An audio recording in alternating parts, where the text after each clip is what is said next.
Hello friends, welcome to GMS car modifiers. ಇವತ್ತೊಂದು ಹೊಸ Roxx ಜೊತೆಗೆ ಒಂದು ಹೊಸ ವಿಡಿಯೋ ಅಂತ ಹೇಳ್ಬೋದು. So 90% of the Thar Roxx owners ತಾರ್ನ ಯಾಕೆ ತಗೊಂಡಿರ್ತೀವಿ ಅಂತಾನೆ ಗೊತ್ತಿರಲ್ಲ. So 90% of the Thar Roxx owners off roading ಸಹ ಹೋಗೋದಿಲ್ಲ. ಸೊ ಈ ವೆಹಿಕಲ್ ನ ತಗೊಂಡು ಆರಾಮಾಗಿ ರೋಡಲ್ಲಿ ಓಡಾಡ್ತಾ ಇರ್ತೀರಾ. ಆದ್ರೆ ಇದ್ರ ಯೂಸೇಜ್ ಬಂದು ಬರೀ ರೋಡಲ್ಲಿ ಓಡಾಡಕ್ಕಲ್ಲ, ಆಫ್ ರೋಡಿಂಗ್ ಮಾಡೋದಕ್ಕೋಸ್ಕರ.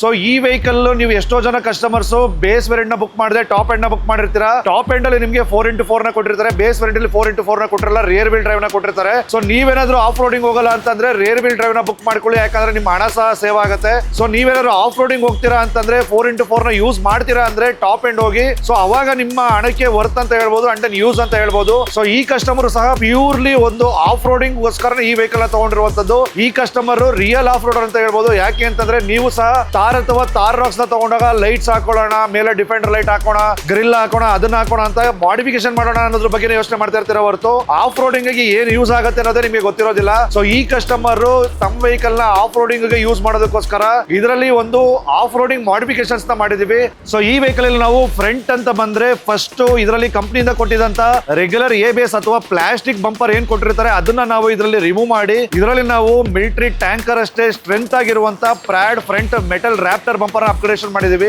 ಸೊ ಇದು ನಿಮ್ಗೆ ಎಷ್ಟು ಸ್ಟ್ರಾಂಗ್ ಇರುತ್ತೆ ಅಂತಂದ್ರೆ ಆಫ್ ರೋಡಿಂಗ್ ಅಲ್ಲಿ ಯಾವುದೇ ರೀತಿ ಡೆಂಟ್ ಆಗೋದಾಗಬಹುದು, ಡ್ಯಾಮೇಜ್ ಆಗೋದಾಗಬಹುದು, ಯಾವುದೇ ರೀತಿ ಪ್ರಾಬ್ಲಮ್ ಆಗೋದಿಲ್ಲ. ಅಂಡ್ ದೆನ್ ನೀವು ಟಾಪ್ ಎಂಡ್ ತಗೊಂಡಿದ್ರ ಅಂತಂದ್ರೆ ಇದರಲ್ಲಿ ಅಡ್ಯಾಸ್ ಕಂಫರ್ಟಬಿಲಿಟಿ ಸಹ ಇರೋದ್ರಿಂದ ಸೊ ಟಾಪ್ ಎಂಡ್ ತಗೊಂಡು ಬಂಪರ್ ಚೇಂಜ್ ಮಾಡಿದಾಗ ಅಡ್ಯಾಸ್ ವರ್ಕ್ ಆಗಲ್ಲ ಅನ್ನೋ ಟೆನ್ಷನ್ ಬೇಡ. ಈ ಬಂಪರ್ ನಿಮ್ಗೆ ಅಡ್ಯಾಸ್ ಕಂಫರ್ಟಬಿಲಿಟಿ ಸಹ ಕೊಟ್ಟಿದ್ದಾರೆ. ಅಷ್ಟೇ ಅಲ್ಲದೆ ಇದು ನಿಮ್ಗೆ ಫ್ರಂಟ್ ಲುಕ್ ನ ಸಹ ಎನ್ಹಾನ್ಸ್ ಮಾಡುತ್ತೆ, ಅಂಡ್ ದೆನ್ ಸೇಫ್ಟಿ ಸಹ ಕೊಡುತ್ತೆ ಅಂತ ಹೇಳ್ಬೋದು. ಅಷ್ಟೇ ಅಲ್ಲದೆ ಈ ಸೈಡ್ ಅಂತ ಬಂದ್ರೆ ಇದರಲ್ಲಿ ನಾವು ಕಂಪನಿಯಿಂದ ಕೊಟ್ಟಿದ್ದಂತ ಅದೇ ರೆಗ್ಯುಲರ್ ಫುಡ್ ಸ್ಟೆಪ್ ಅಲ್ಲ, ಇದರಲ್ಲಿ ಸಹ ನಾವು ಪ್ರಾಡ್ ಅವರ ಮೆಟಲ್ ಫುಡ್ ಸ್ಟೆಪ್ ನ ಅಪ್ಗ್ರೇಡೇಷನ್ ಮಾಡಿದೀವಿ. ಅಂಡ್ ದೆನ್ ರೇರ್ ಅಂತ ಬಂದ್ರೆ ಇದರಲ್ಲಿ ನಾವು ಪ್ರಾಡ್ ಅವರ ರೇರ್ ಮೆಟಲ್ ಬಂಪರ್ ಜೊತೆಗೆ ವಿತ್ ಸ್ಟೆಪ್ನಿ ಹೋಲ್ಡರ್ ನ ಸಹ ಅಪ್ಗ್ರೇಡೇಷನ್ ಮಾಡಿದೀವಿ. ಸೊ ನೀವು ಯಾವುದೇ ರೀತಿ ಆಫ್ ರೋಡಿಂಗ್ ಹೋಗ್ತೀರಾ ಅಂತಂದ್ರೆ ಈ ಫ್ರಂಟ್ ಬಂಪರ್ ಆಗ್ಬೋದು, ರೇರ್ ಬಂಪರ್ ಆಗ್ಬೋದು, ಫುಡ್ ಸ್ಟೆಪ್ ಆಗ್ಬೋದು, ಇದನ್ನ ಮೆಟಲ್ ಹಾಕಿದಾಗ ನಿಮ್ಗೆ ಆಫ್ ರೋಡಿಂಗ್ ಅಲ್ಲಿ ಯಾವುದೇ ರೀತಿ ಡ್ಯಾಮೇಜ್ ಆಗೋದಿಲ್ಲ. And then main thing off roading ಹೋಗ್ತೀರಾ ಅಂತಂದ್ರೆ ನಿಮ್ಮ ವೆಹಿಕಲ್ ಅಲ್ಲಿ ಇಂಜಿನ್ ಆಗ್ಬೋದು, ಟ್ರಾನ್ಸ್ಮಿಷನ್ ಆಗ್ಬೋದು, ಪ್ರತಿಯೊಂದು ನೀವು ಸೇಫ್ ಮಾಡಬೇಕು ಅಂತಂದ್ರೆ ಆಫ್ ರೋಡಿಂಗ್ ಅಲ್ಲಿ ಕೆಳಗಡೆ ಕಲ್ಲು ಹೊಡಿಯೋದಾಗ್ಬೋದು ಅಥವಾ ಟಚ್ ಆಗೋದಾಗ್ಬೋದು, ಅದರಿಂದ ನಿಮ್ಗೆ ಇಂಜಿನ್ ಗೆ ಯಾವುದೇ ರೀತಿ ಪ್ರೊಟೆಕ್ಷನ್ ಇರೋದ್ರಿಲ್ಲ. ಅದಕ್ಕೋಸ್ಕರ ಈ ವೆಹಿಕಲ್ ಅಲ್ಲಿ ನಾವು ಕಂಪ್ಲೀಟ್ ಆಗಿ ಫ್ರಮ್ ಫ್ರಂಟ್ ಇಂದ ಹಿಂದೆ ಎಂಡ್ ವರೆಗೂ ನಾವು ಇದರಲ್ಲಿ ಪ್ರಾಡ್ ಅವರ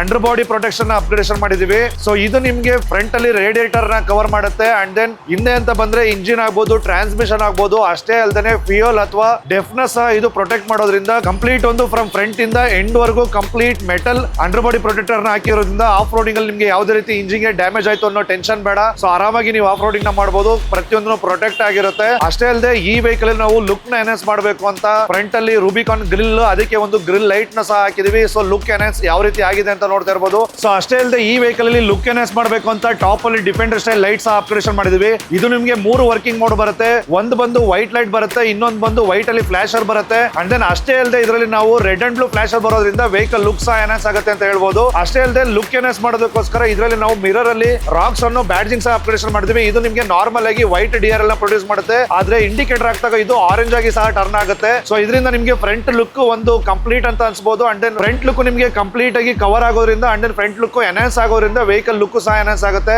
ಸೊ ನೋಡಿದ್ರಲ್ಲ, ನೀವು ಸಹ ಆಫ್ ರೋಡಿಂಗ್ ಹೋಗ್ತೀರಾ ಅಂತಂದ್ರೆ ಇಷ್ಟು ಮಾಡಿಫಿಕೇಶನ್ ಮಸ್ಟ್ ಅಂಡ್ ಶುಡ್ ಮಾಡಿಸಲೇಬೇಕು. ಅಷ್ಟೇ ಅಲ್ಲದೆ ಈ ವೆಹಿಕಲ್ ಅಲ್ಲಿ ನಾವು ಇಂಡಿಯಾದಲ್ಲೇ ಫಸ್ಟ್ ಹೆಡ್ ಲೈಟ್ ಅಲ್ಲಿ ಪ್ರೊಜೆಕ್ಟರ್ ನ ಅಪ್ಗ್ರೇಡೇಷನ್ ಮಾಡ್ತಾ ಇದೀವಿ. ಸೊ ಅದು ಸಹ ನಾನು ನಿಮಗೆ ನೆಕ್ಸ್ಟ್ ವಿಡಿಯೋದಲ್ಲಿ ಎಕ್ಸ್ಪ್ಲೇನ್ ಮಾಡ್ತೀನಿ. ಅಷ್ಟೇ ಅಲ್ಲದೆ ಇದರಲ್ಲಿ ಮೈನ್ ಥಿಂಗ್ ಆಗಿ ನಾವು ಫಾಗ್ ಲೈಟ್ ಸಹ ಅಪ್ಗ್ರೇಡೇಷನ್ ಮಾಡಿದೀವಿ. ಅದು ಸಹ ಜಿನೋಮ್ ಅವರ GS3 Pro ಅನ್ನೋ ಫಾಗ್ ಪ್ರೊಜೆಕ್ಟರ್. ಇದು ನಿಮಗೆ ವೈಟ್ ಲೈಟ್ ನ ಪ್ರೊಡ್ಯೂಸ್ ಮಾಡುತ್ತೆ. ಅಂಡ್ ದೆನ್ ಸ್ಪಾಟ್ ಅಲ್ಲಿ ಬಂದು ಎಲ್ಲೋ ಬರೋದ್ರಿಂದ ನಿಮಗೆ ನೈಟ್ ಅಲ್ಲಿ ಒಳ್ಳೆ ವಿಸಿಬಿಲಿಟಿ ಅಂತ ಹೇಳ್ಬೋದು. ಇನ್ನ ಪವರ್ ಔಟ್ಪುಟ್ ಅಂತ ಬಂದ್ರೆ 160 ವ್ಯಾಟ್ ನ ಪ್ರೊಡ್ಯೂಸ್ ಮಾಡೋದ್ರಿಂದ ರೋಡ್ ಅಲ್ಲಿ ಎನಫ್ ಪವರ್ ಅಂತ ಹೇಳ್ಬೋದು.